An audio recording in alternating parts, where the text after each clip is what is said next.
Mark Waid and Dan Mora reveal the true identity of David Martinez as the world's finest search high and low for the boy Thunder before the Joker and the Key can kill him.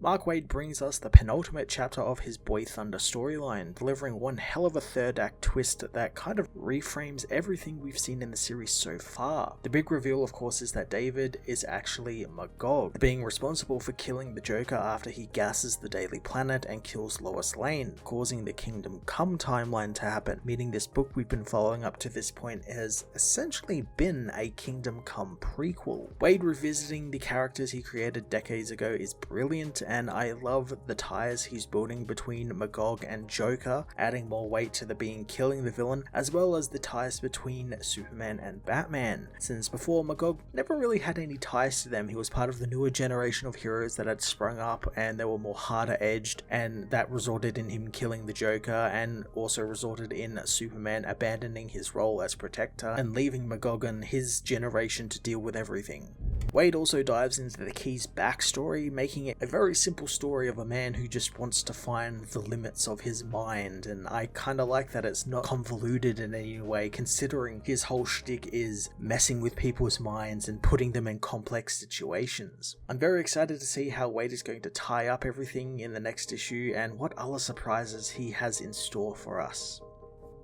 Dan Mora again treats us to some really fun action sequences and trippy visuals, making good use of the Key's mind-bending powers. The visual gags were really funny this issue as well, the biggest being Superman apprehending Jesse Pinkman and Walter White at the beginning of the issue when he busts up a meth lab. Something I think that every single comic book company and series has done at one point or another, but I always really enjoy seeing that kind of gag. Batman Superman, A World's Finest issue 10 was a real swerve in the storyline, revealing one hell of a plot twist I didn't see coming at all while building out the Key's backstory and why he is the way he is. I'm gonna give this issue a 10 out of 10.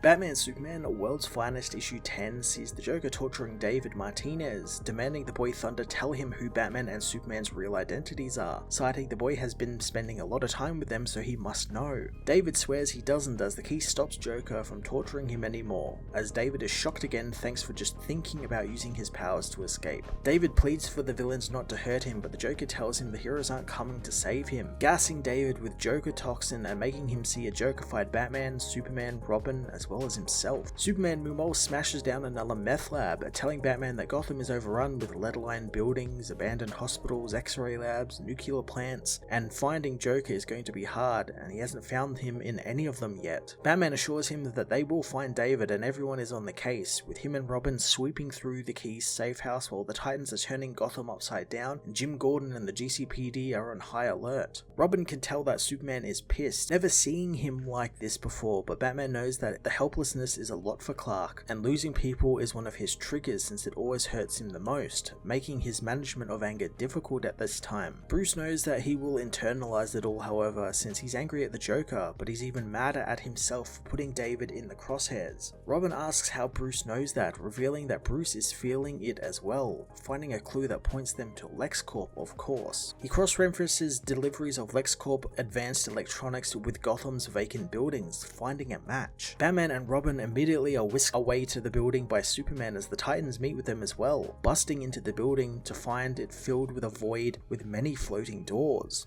As Joker cleans his crowbar, the Key talks with David, wondering what Joker made him see with his special chemicals that play havoc on one's mind. David thinks that he's pretty proud to be working with a monster, and the Key wonders why he shouldn't be working with one, revealing how he grew up in a pathetic, boring hamlet and everyone mistook him for being a slow-witted child, but really he was just frustrated with everyone, dreaming on escaping the town and finding doorways to places that would delight and challenge him. He remembers he decided to look inwards, however, experimenting with psychedelic drugs that unlock the unused parts of his brain, but he discovered the myth of people using 10% of their brains was just that, a myth, and something made up by grifters and quacks. Key discovered the true way to alter someone's mind is with chemicals, unshackling his body and mind from its self-consciousness, to give himself insights and connections to change the world, but he found his mind hungered for more, which is why he is teaming with the Joker, as the villain offered to give him experimental drugs once he helps the clown get what he wants. But Joker keeps moving the goalpost on what he wants, but at the moment he wants bloodshed, which is bad news for David. David pleads with him to be let go since he's not a superhero or even from this world, surprising the key as he's from a completely different Earth, meaning he has the key to the multiverse. The heroes meanwhile continue to look through the doorways, not finding anything leading them to David, but Batman knows there is a pattern in these doors since they're not infinite. He knows the Joker wears gloves, but the key doesn't, so Superman uses his telescopic X-ray vision to quickly sweep the doors, finding a fingerprint on one of the doorknobs. Heroes race through it, smashing into the room and confronting Joker. Superman frees David as the Joker tries to escape, with the key already escaping before anyone got there, unleashing a giant monster onto the heroes. The Titans go for Joker, but the enraged David says that he'll deal with the clown as they deal with the monster. David chases him into a theme park funhouse, unleashing his power and blowing up the place as he tells him he is done playing the Joker's stupid games. Superman tells the heroes to keep pushing the monster back through the doorway it came through, as Batman tells Kid Flash to rebuild the door and to lock it once it's in place. David finds the Joker, attacking the villain and blasting him as the heroes finally seal the monster behind the door, finding David is about to kill the Joker. Robin tells him to stop, but the angered man screams that the Joker tortured him and got off on it, knowing that if he ever lays eyes on him again, be it tomorrow or in 20 years, he will kill him, as in the future, David Martinez is revealed to be Magog, who has come back to finish the job and kill the Joker after his massacre at the Daily Planet.